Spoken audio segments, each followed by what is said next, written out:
And now let's bring in Donald Trump's senior advisor and former campaign manager, Kellyanne Conway. Kellyanne, President-elect Trump said in his statement about Fidel Castro's death that his administration will do all it can to ensure the Cuban people can finally begin their journey toward prosperity and liberty. But he's also promised to reverse President Obama's opening to Cuba. How will ending diplomatic relations and pulling American businesses out help achieve prosperity and liberty? Martha, first, thanks for having me. So what President-elect Trump was saying yesterday is that the first priority that he has is to make sure those political prisoners under Fidel Castro are released, and that the people of Cuba finally, after 60 years of oppression, know economic and political and religious freedom. He is open to researching and, in fact, resetting relations with Cuba, but his criticism of what has happened in the last couple of years is very simple. It's that we got nothing in return. That by reopening diplomatic relations with Cuba, allowing commercial aircraft and the rest, that we really got nothing in return. And we didn't get those political prisoners released. We did not get assurances that Cubans who still live on the island would in fact be religiously and politically and economically free. We also respect the thousands and hundreds of thousands of Cubans who live here who fled that oppression, fled that poverty, fled who they believe to be a dictator. And as Ted Cruz is saying on your program, has 60 years of blood on his hands. And we just can't romanticize Fidel Castro now that he's gone. We have to take a look at the way he ran his country in direct opposition to the freedom and the democracy that we have here in the United States. So it's much like Donald Trump on trade. You don't just give up everything and get nothing in return. I think that's very clear in the President-elect's message across any number of issues. But he has to get all of that in return or he reverses the opening?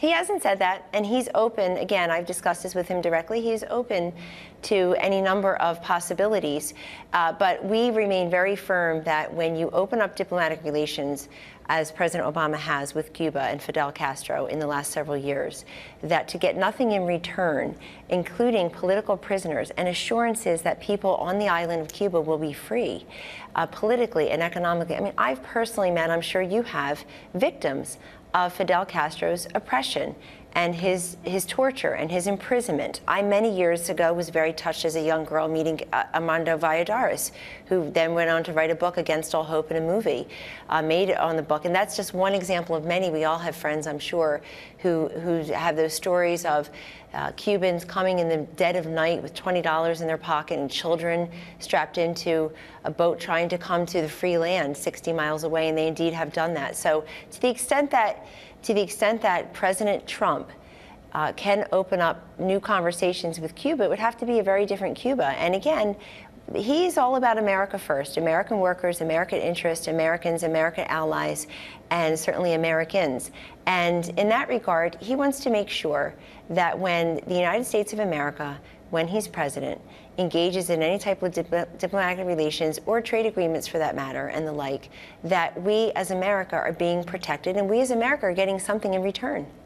Kellyanne, I want to turn to the personnel this week. You waded into the cabinet selection process with some tweets this week concerning Governor Mitt Romney, saying you're receiving a deluge of social media and private communications about Romney. Some Trump loyalists warn against him as Secretary of State, adding later that being loyal was an important quality for the job. Why did you weigh in on Governor Romney? I weigh in privately. First of all, let me make very clear, Martha, that there's one person who will select his cabinet, and it's President-elect Donald Trump. Whatever he decides will have my full support and respect, and he knows that, as does Vice President-elect Pence. I think that there was the Never Trump movement, and then there was Governor Mitt Romney. He went out of his way to hurt Donald Trump. He gave two speeches that I can recall in this calendar year, and they were both about Donald Trump. Evan McMullin ran in the state of Utah for president. We don't know who Mitt Romney voted for.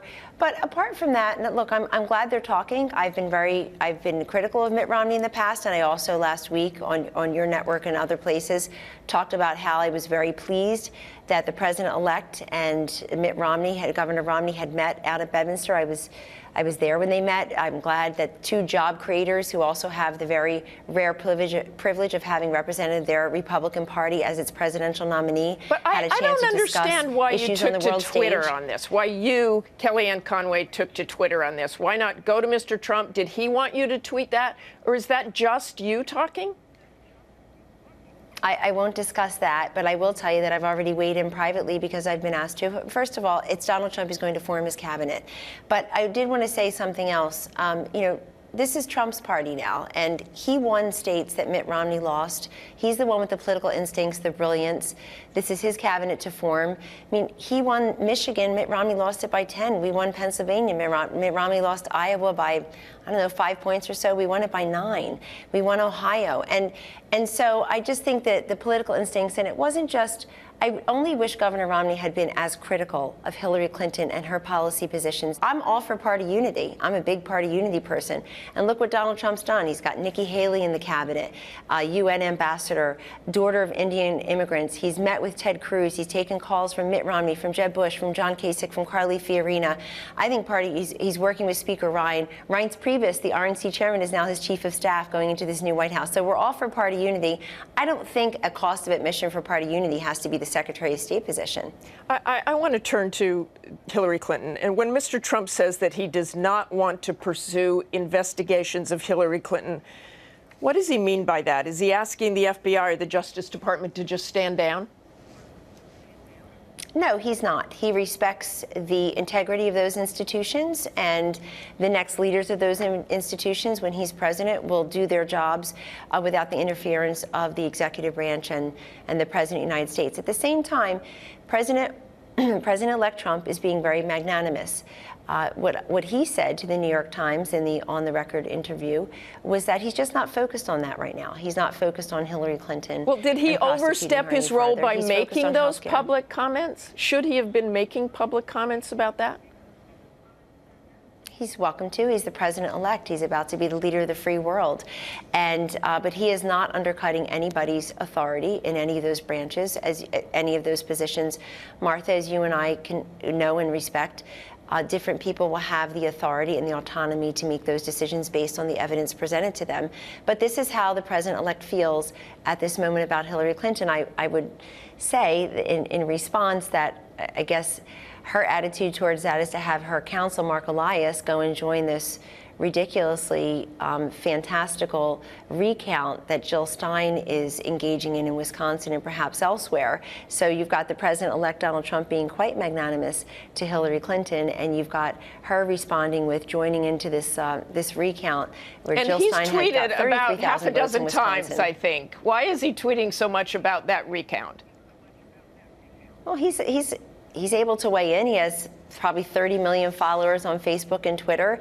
But for him weighing in on issues like that on that platform, perhaps many of his followers would never hear the full information. But I guess the real question is, why in the world can't the Democrats, quote, accept the election results? All they did was ask people like me and Mr. Trump himself 6 ways to Sundays, 1 million times plus, Martha, will you accept the election results? Why, at the last debate in Las Vegas, did Mr. Trump say that he'll keep us in suspense, he'll let us know, he'll accept the election results if he wins? And now you've got Hillary Clinton, who on election night, Martha, called Donald Trump to both congratulate him and to concede the election to him. I was standing right there. Mr. Trump was on my phone with her. I didn't hear him say, well, Secretary Clinton just conceded, but she said, unless, of course, 2.5 weeks from now, Jill Stein, who got less than 1% of the vote nationwide, decides that she should issue a recount, raise $7 million and go have a recount in Wisconsin. Jill Stein got 33,000 votes in Wisconsin. Mr. Trump got 1.4 million. 33,000 votes is like the number of people who tailgate at a Packers game. It is not a serious effort to change the election results. So the question for the Democrats is, why are you doing this? And by the way, what does President Obama think of this recount charade? He has 8 weeks left to finish out his term, and I think it's quite small of Jill Stein and Hillary Clinton's counsel and perhaps her to interfere with the last 8 weeks of President Obama's legacy. President Obama and President-elect Trump speak regularly. They spoke yesterday at length. They're trying to move on and form a government. It's high time that Hillary and her supporters do the same. Okay, we're going to have to leave it there. Thanks very much, Kellyanne Conway.